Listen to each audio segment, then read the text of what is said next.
सत श्री अकाल। सत श्री अकाल जी। हमारे श्रद्धेय युवा प्रधानमंत्री जी, आप हम सभी भारतीय युवाओं के लिए एक रोल मॉडल बन चुके हैं। ना केवल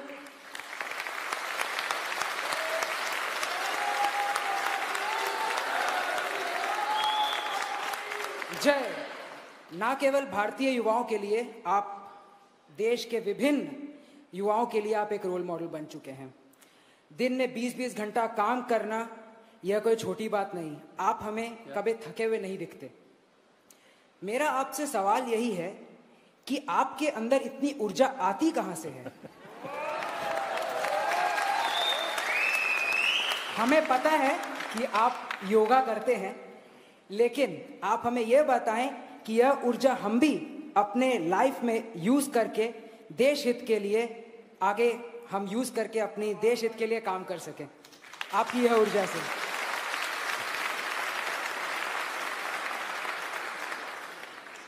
इसके कई जवाब हो सकते हैं। एक तो जवाब अगर मुझे हंसी खुशी की शाम के रूप में देना है तो मैं ये कह सकता हूं कि मैं पिछले 2 दशक से करीब 20 साल से डेली 1 kg 2 kg गालियां खाता हूं।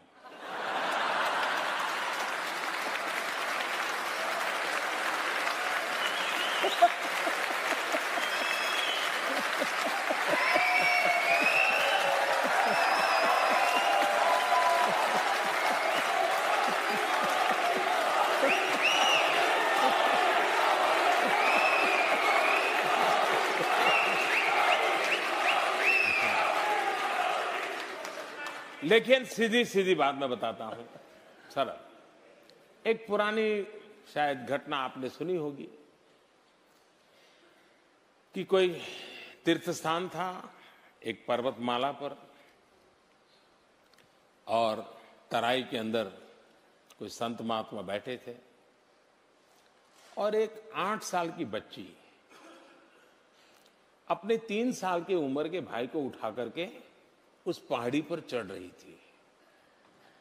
तो उस संत ने उसको पूछा, अरे बेटे, तुझे थकान नहीं लग रही क्या? तो उस बच्चे ने जवाब दिया, ये तो मेरा भाई है। तो संत ने दोबारा पूछा, अरे तुझे, मैं तुम्हारा कौन रिश्तेदार है नहीं पूछ रहा हूं, मैं तुझे पूछ रहा हूं तुझे थकान नहीं लग रही है, इसको उठा के चल रही हो?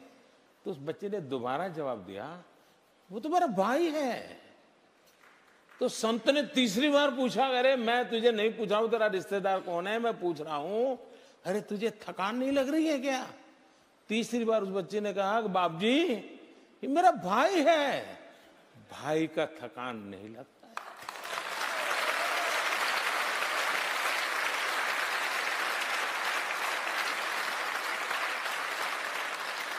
है। मेरे लिए 125 करोड़ देशवासी ये मेरा परिवार है।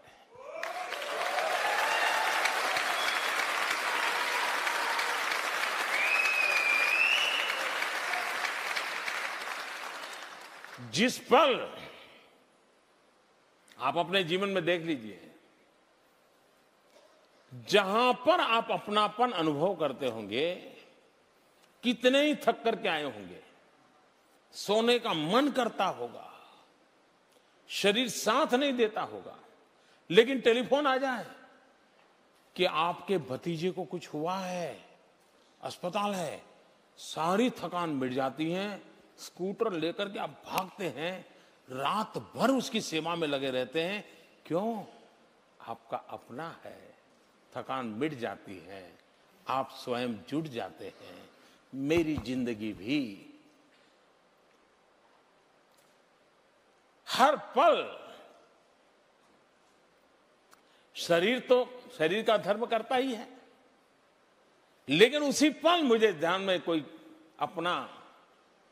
अपनों के लिए, कभी त्रिपुरा से कोई खबर, कभी केरल से कोई खबर, कभी दिल्ली से कोई खबर, तो फिर मन करता है अरे उठो यार, चलो दौड़ो।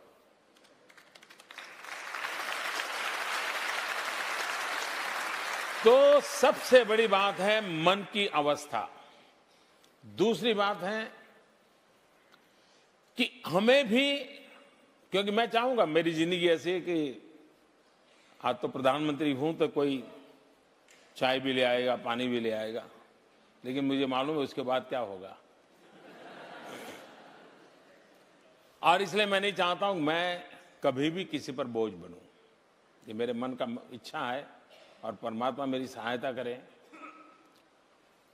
ऐसे ही हंसते खेलते बातें करते चला जाऊं किसी दिन।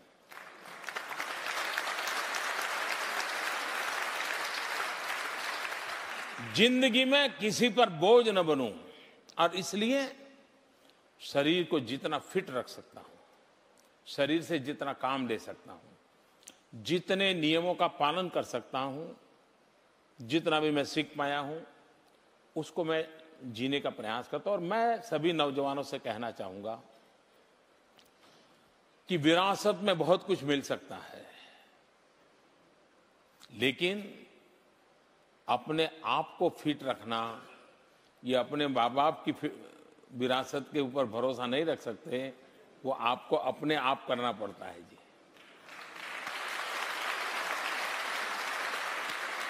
वो विरासत में आपको ऊंचाई दे सकते हैं, विरासत में चमड़ी का कलर दे सकते हैं, विरासत में बढ़िया आंखें दे सकते हैं, नाक नक्शे दे सकते हैं, लेकिन भीतर की तबीयत तो आपको संभालनी ही होती है।